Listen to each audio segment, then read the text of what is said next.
Yang jadi sorotan lainnya saudara, sebuah gedung pencakar langit yang sedang dalam tahap pembangunan runtuh di Bangkok, Thailand setelah gempa bumi bermagnitudo 7,7.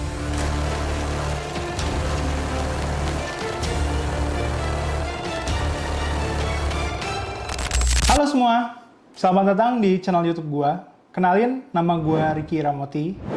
Pertama-tama, gua ingin mengucapkan turut berduka cita yang mendalam terhadap korban-korban yang terdampak atas gempa bumi yang terjadi di negara Myanmar sebesar 7,7 magnitudo yang getarannya sampai negara Thailand atau Bangkok. Oke, sebelumnya gue mau kasih disclaimer dulu nih ke kalian bahwa video ini merupakan asumsi atau pendapat berdasarkan jurisdiksi hukum Indonesia sehingga nggak bisa diaplikasikan di negara Thailand.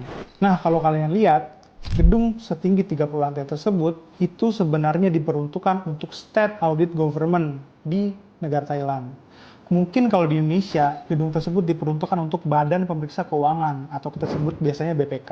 Nah, kita mau kupas nih, kira-kira siapa sih yang bertanggung jawab atas rubuhnya gedung setinggi 30 lantai tersebut? Sebelum kita ngebahas soal siapa yang bertanggung jawab atas runtuhnya gedung tersebut, kita mau asumsikan dulu bahwa terhadap pembangunan gedung setinggi 30 lantai pasti berdasarkan perjanjian atau kontrak kerja. Kontrak itu biasanya ditandatangani oleh pihak A dan pihak B.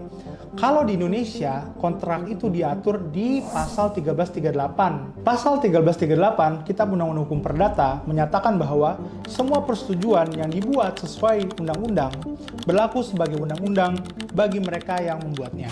Hal ini juga menjadi dasar sebagai asas kebebasan berkontrak atau asas Pacta Sunt Servanda. Nah, kita balik lagi nih ke perjanjian yang sudah kita asumsikan tadi.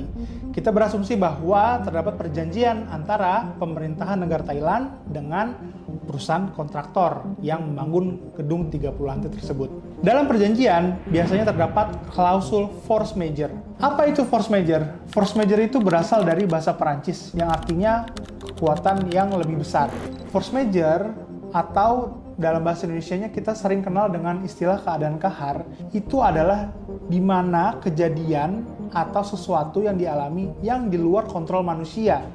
Jadi kita sebagai manusia tidak bisa mengontrol kejadian atau hal tersebut. Contohnya apa? Contohnya seperti bencana alam, seperti gempa bumi, lalu banjir, angin topan, dan letusan gunung berapi. Ada juga yang diakibatkan oleh perang, seperti perang saudara, pemberontakan, revolusi, dan kudeta militer. Atau ada juga yang seperti wabah, contohnya adalah COVID-19 yang kita alami kemarin. Nah, kalau terdapat kondisi-kondisi sebagaimana yang gua sebutin barusan, itu dapat dikategorikan sebagai force majeure. Nah, kita balik lagi nih ke asumsi perjanjian tadi antara pemerintahan negara Thailand dengan si perusahaan kontraktor. Apabila kedua belah pihak dalam perjanjian tersebut menggunakan atau terdapat klausul force majeure dalam perjanjian, maka perusahaan kontraktor tidak dapat dimintakan ganti kerugian atas terjadinya gempa tersebut. Jadi, perusahaan kontraktor tersebut tidak dapat dimintakan ganti kerugian karena gedung setinggi 30 lantai itu rubuh akibat gempa bumi. Dan hal ini pada umumnya diatur dalam sebuah perjanjian dan terdapat klausul force majeure dalam perjanjian tersebut. Nah, di Indonesia sendiri force majeure itu diatur berdasarkan pasal 1244 dan pasal 1245 Kitab Undang-Undang Hukum Perdata. Nah, tapi tunggu dulu. Hukum itu punya logika juga. Jadi, saat gedung itu rubuh atau saat terjadinya gempa di Thailand, hanya gedung setinggi 30 lantai tersebutlah yang runtuh. Gedung-gedung lain itu tidak ada yang runtuh. Di Thailand itu hanya ada rusak-rusak atau crack. Nggak sampai rubuh. Artinya, gedung tersebut tidak sama kualifikasi dan spesifikasinya dengan gedung-gedung yang lain.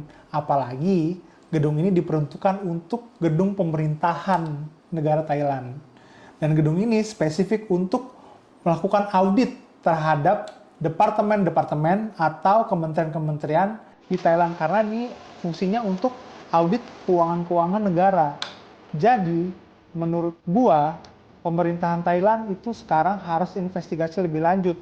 Apakah barang yang dipesan atau spesifikasi barang sudah sesuai dengan ISO atau sudah sesuai dengan spesifikasi yang sudah disepakati dalam perjanjian atau tidak, atau mereka pakai barang-barang yang cenderung harganya lebih murah tapi kualitasnya harus dipertanyain sih kenapa itu bisa rubuh. Jadi gimana menurut kalian? Kalau kalian suka video gue, tolong like dan subscribe. See you on the next video.